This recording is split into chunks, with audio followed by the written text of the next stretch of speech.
Hello, good morning. Thank you for joining me right here on Voice of the People TV. My name is Kizikator Friday, and I'm happy to be now with you.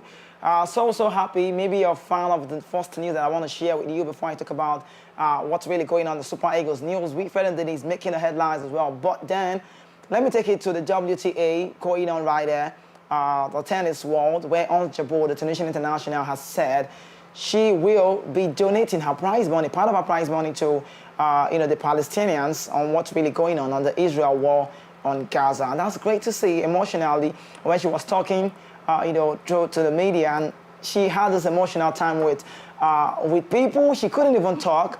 The microphone had to go off her, and she said she was crying, and that's just good news to say about Ndidi. I'm really a fan of this. She said, there's a word she said in the last time before she wrapped up what she was saying. She said, please don't mind this. This is not a political thing. I know how it works with sports and politics. Is there politics in the game? Yes, there is. But is there politics in football? Yes, sports generally, yes. But then we don't want to talk about the government one to connect with that. And she said, this I understand. We should be talking about tennis. But then this is about me trying to do this. I can't imagine myself seeing babies, children dying every day. And it's just what it is. That's the good news from Ndidi, the Tunisian international, the WTA in the world of tennis. But away from that, let's talk about football. The Super Eagles will now be without Rufai and Ndidi for the 2060 World Cup qualifying game against Lesotho and Zimbabwe, respectively. Ndidi had missed Leicester City last two games due to a muscle injury. Manager Enzo Maresca revealed ahead of Friday, and that's today, telling reports the Scarlet Championship clash against Leeds United, the midfielder will only return to action after the upcoming invitational international break. That's potentially, we can't see Ndidi right now. He's been ruled out of talking about the 26th World Cup qualifying game. Now, Ndidi was last in action for the Super Eagles in an international friendly against Mozambique last month. Nigeria will also be without Victor Oseni for both games, and that's a bad news for the Super Eagles. Moving on, Simi Ajayi and Bruno Yemechi are also injured out for the opening two games as the qualifier. Now, Joseph Pesero's side will hold the Crocodiles of Lesotho at the Gospel Club International Stadium, Uyo, on Thursday, November 17th, coming very close. Now, the two-time African champion will then travel to Zimbabwe for match day 2, fixture 2 days later. The game is slated for Huye Stadium, and that's in Rwanda, not Kigali this time. So let's go on.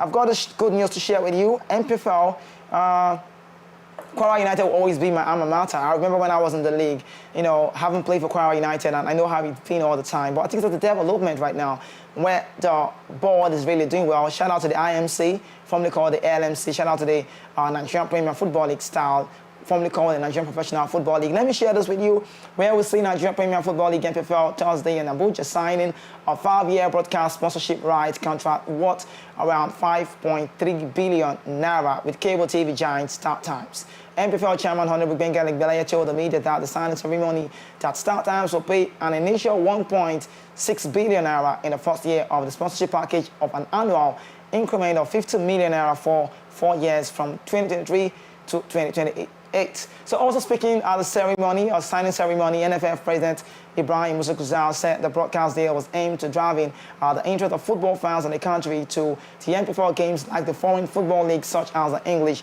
Premier League, EPL. Guzal stated that the contract signing is coming at this stage because the MPFL was tidying the broadcast deal to ensure that it benefits all the parties involved, adding that he's also happy that Nigerians can watch the MPFL matches from their comfort zone, maybe at home. Now, before I dash into European scene, let me quickly talk about this one. How good does this sound for me? It sounds incredibly okay, amazing one. I love the story. This is the kind of stories I want to share with you because I understand how the MPFL have been over time. We keep saying things are going to get better every day. We don't want to settle for less, but we've really struggled a little bit. But right now, I must come in Start Times. I did say that all the time. When you do something right, people want to get eventually into what you do. They want to be part of what you do, and that's what we're saying now. Sponsorship coming in, rights on TV coming in, Start Times now. It means I don't want to... Okay, first of all, we heard about the streaming, the Sports Prospel. Now, this one is a different ball game where you can stay back in your home, your comfort zone, and you stream, or you have your TV and you watch. You can see all the games now. It's just at your doorstep. But quickly, let's go to the foreign scene and talk about Bayern Munich, the Bavarian side, who understaffed the defense has been dealt another setback with the club confirming on Thursday centre-back matches the league will be missing for time being with a knee injury. The club did not specify how long the lead will spend on the sideline, saying he would spend on the sideline. He was out of the big-time games and will be missing Bayern Munich games in the next time. Bayern Munich traveled to rivals Borussia Dortmund on Saturday. The Netherlands central defender injured his right knee as Bayern were eliminated 2-1 to third division Saarbrücken in German Cup on Wednesday night. The lead, who also you need to know was just returning from an injury at the same time, same place, same knee, grabbed his leg and signaled immediately that he needs to leave. 19 minutes into the game before being substituted, midfielder Joshua Kimmich also moved centre-back, with Bayern Munich having only one fit central defender in the squad. And Bayern Munich French centre-back Dario Upamecano has missed the club last 4 matches with an hamstring injury. Manager Thomas Tuchel confirmed that the latest injury was the latest and the same knee, and that was extremely painful. Thomas Tuchel's side are really struggling a lot. Bayern took the lead through Thomas Muller just after 16 minutes, but the third division opponent equalized in first half injury time, with the scores locked at 1-1 at the game, losing set to go to extra time. Now, Saarbrücken side must a goal scored in the 6th minute of injury time to win. The loss means 20-time German Cup winners Bayern Munich have been eliminated in the second round of 3 of their past 4 years. Bayern Munich sits second on the German Bundesliga with, are 2 points ahead of Dortmund and have not lost a clash between the two sides since 2018. Don't forget, Bayer Leverkusen come first, and that's where we have our own Nigerian prolific international goal scorer. His name is Victor Boniface. Xabi Alonso is the manager, and they're doing very well for themselves. Let's talk about this one. Sounds, is it good? Maybe good because it was successful. Now, Neymar Jr. underwent surgery on Thursday at a hospital in his native Brazil to repair a torn anterior cruciate ligament and meniscus damage suffered during national team match last month. Neymar is expected to remain at Mater Hospital in the southeastern city of Belo Horizonte for another 24 to 48 hours while he recovers, the doctor added. His name is Lasma Rodrigo, who previously operated Neymar on a foot fracture back in 2018. Now, that's Neymar on your screen. I mean, that's very bad one for, Al Hilal. Just got signed to the south side. The 31-year-old was stretched off in tears, better word, during Brazil tuning lost to Uruguay in the World Cup qualifying matches on October 17 after colliding with an opposing midfielder, Nicolas de Cruz. Now, exams found the star striker had torn his left anterior cruciate ligament, that's ACL, one of the most serious knee injuries in football. The injury is expected to sideline him for several months, including for Brazil upcoming 2026 World Cup qualifying game against Colombia with arch rivals Argentina. It is the latest in a string of injuries for Neymar, who underwent surgery in March for an ankle problem that sidelined him for 6 months. Moving on, fitness problems overshadowed much of his 6th season in Paris Saint-Germain, who signed him for a world record fee of 222 million euro back in 2017. He signed for Al Hilal for a reported fee around $95 million back in August 2023. Despite his injury battles, Neymar etched his name in the record book in September when he surpassed the legendary Pelé to become Brazil's all-time leading goal scorer with 79. Let me talk about Neymar quickly. Am I really a fan of Neymar? Maybe not a fan of recent Neymar, but he was a man who we did see from the outside, from the onset, he could attest and say Neymar has what it takes to be out there. He's one of those players who you could see and say he's got the potentials to do all it takes to win the Ballon d'Or, FIFA the best and all of this award. But what did he win? He did win the treble, right? No doubt, but with Barcelona during the MSN, Messi, Neymar, and Suarez. But regardless, Neymar would always be a very good player, or he's a good player. But recently, everybody feel like Neymar is done. And away from leaving Paris Saint-Germain, the League One, he made a move to Al Hilal. He just came into the club, so much benefits, so much accolade acknowledged by the Saudi side, and right now he's been out on injury while he was, helping the international side. Talk about Brazil, but right now as it stands, Neymar will be out, and the injury happens to be in a very bad side. When you talk about the knee, Marco van Basten will tell you some of these players who retired very early will let you know how this is bad. And for me personally, it's more like a prayer point. Neymar have to return back fully because he's not even getting any younger anytime soon. So he's 31, moving to 32. So his age is also not making the difference.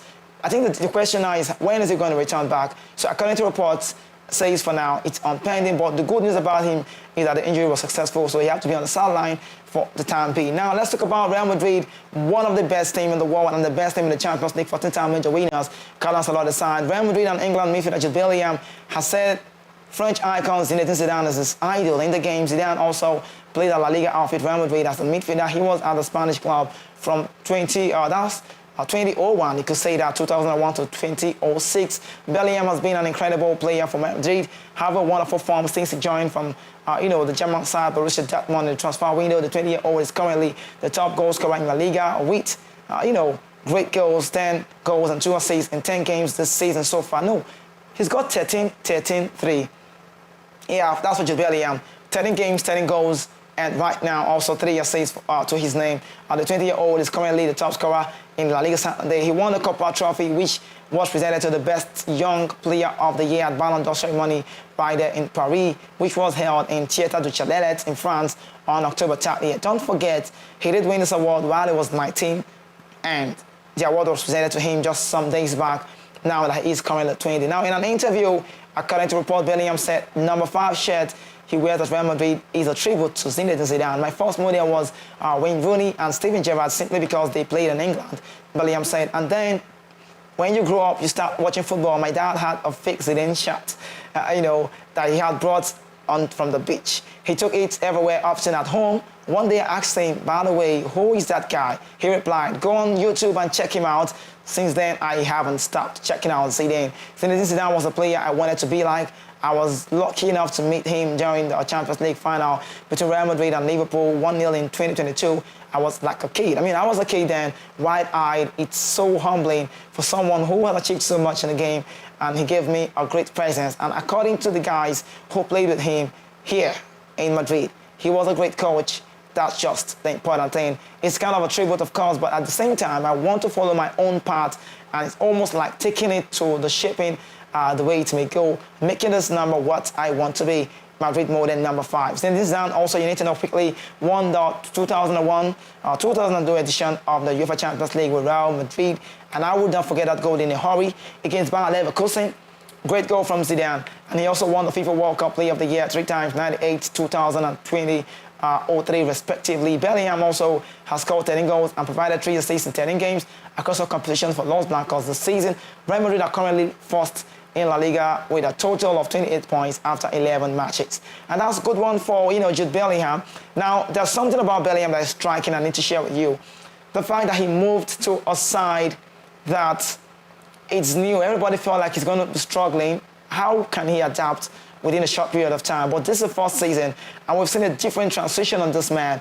I think credit should go to, manager Carlo Ancelotti. The reasons are Ancelotti has made us see the best of Jude Bellingham. He can't play as a central. He can play that. He does that a lot. But right now, we see him advancing high, and it's really paving way for the English player. So one tricky thing and funny thing, bitter but truth for some players or fans, is he's just 20, and that's a good one, a great achievement from the club, talk about Real Madrid. But quickly, let's talk about still the club. Real Madrid forward Rodrigo Goes has signed a new contract until 2028. The Spanish club said on Thursday the Brazilian winger has agreed to extend his deal. In the same week, his compatriot Vinicius Jr. also signed on the Santiago Bernabeu until 2027. Moving on, Real Madrid and Rodrigo have agreed the extension of the player's contract, keeping him at the club until June 30, 2028, said Madrid in a statement. Rodrigo, 22, has struggled to hit up top form this season, but he's a key player for Madrid. He's covering the break against Osasuna in May to win Los Blancos their first Copa del Rey trophy since 2014. The attacker agreed to join Real Madrid in 2018 for a region of £45 million from Santos in Brazil, arriving in the Spanish capital in the same summer of 2019 after a year when Vinicius Jr. joined the club. Now, Rodrigo has scored 39 goals in 179 appearances for Real Madrid across the competition, winning 2 La Liga titles and the Champions League back in 2022, amongst all the silverware. And that's for Rodrigo. But I should wrap up the show. What's really going on with Manchester United? According to reports, says the club is giving manager Ten Hag all the backing. Also, reports still says that Zidane and Amorim are the men who could be replacing the Dutch manager. But quickly talk about this now. Manager Erik Ten Hag insists that he will fight to save Manchester United troubled season after the dismissal of the league against Newcastle, part increased pressure on the boss. Now, Ten Hag's side slumped to a miserable 3-0 defeat at Old Trafford for the second time in 4 years, or 4 days, better word, as Newcastle jumped Manchester United in the 4th round. Don't forget, they are the holders of this one. Hot in the rails, hot in the heels of their lead Manchester derby. Lost to Pep Guardiola Champions League side, Championship side on Sunday. United later calmly added to the growing feeling that manager Ten Hag is in danger of being sacked United also have lost 8 of their opening 15 fixtures in all competition this time. Their worst start since the 1962-1963 campaign. It is the first time United have lost successive home games by 3 goals or more since October 1962, while they also have lost 5 of their 10 home games. You know, that's a bad one for the first time since 1930 and 1931. Ten Hag players were bowled off at both halftime and full-time in the Newcastle debacle, and leaving the Dutchman facing fight to save the club in his only second season at the club. And let me quote the Dutchman. He said, I don't know if this sounds like he's trying to get himself back. He said, I'm a fighter, and I know it's not always going up. He said, we have a lot of setbacks this season so far, but also you have to deal with it, and then that is never an excuse. I have said that before. I know when there are setbacks, the routines are not the same, but even then, you have to get results in. Obviously, Sunday and tonight, and that time he said, we're far from that, so we have to do things right and also at a certain level, at the minimum. That's for him. Now, wrapping up the show, talk about Messi. Following Lionel Messi unprecedented record, the standard 8-time Ballon d'Or win, Adidas has confirmed, has commissioned the creation of 8 iconic 14-karat gold championship rings, with each unique design honoring Lionel Messi's achievement from a specific Ballon d'Or win. Later this year, each ring will be available for auction, with all proceeds going to charities that will be selected by Messi and Adidas. The ring also integrates design detail, bring to life the magic of Lionel Messi's journey to become the greatest football player of all time. And that is for Messi. All of these are wrapped up in one. I think this is where I would call it a close on the show. You know, more of this interesting programs or stories come your way again. Hopefully when I return on your TV screen by Monday, and that's on God. But it's time for me to go. I need to run, stay here, and go away. More interesting programs coming your way shortly. But I love to say this all the time. When it comes to Friday, it's a different time, a different version of the day. Shout out to every guys keeping it cool behind the scene. I could say that a man doing well, the producer are really making sure the show is going fly. James, I see you. Thank you so much. Manfred, I want to say thank you. The man that says la cuckoo, la caca. That gives a smile on the face, and also the man that gets to press the enter button all the time. Alex, thank you so much. The man that makes sure the mic looks very fly. Paul, I see you. Thank you so much. Without God, there is no me. Stay safe. Peace out.